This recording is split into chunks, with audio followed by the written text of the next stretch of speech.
Dinihon na ta sa paugnat sa kusog nga mga balita mga puso, pormalang gibuksan kagahapon ang Cebu Provincial Meet alang sa mga estudyanteng mga kabataan. Diin magtigi din ang mga batang atleta sa nagkalain-laing sporting event.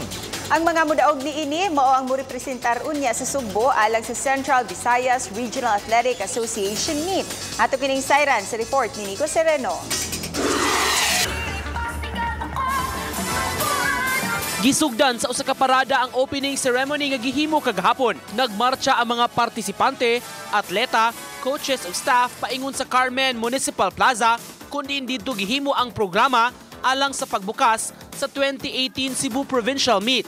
Pipila ka mga local officials usab ang mitambong sa kalihukan.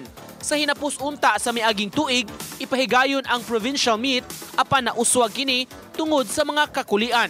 Malipayon ang Department of Education sa suporta sa mga local government units, labi na sa ilang mga atleta.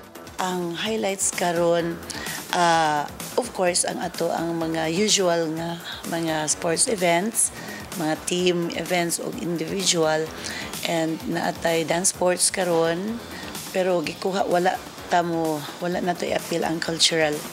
Kapin sa 13,000 ka mga atleta ang musalmot sa nagkadaiyang sporting events. Gikan sila sa 44 ka mga lungsod sa probinsya. Malaumon ang mga opisyalis sa DepEd sa katakos sa mga estudyanteng atleta. Ang mga mudaog sa provincial meet ang murepresentar sa Sugbo sa Central Visayas Regional Athletic Association Meet kun Siviraa.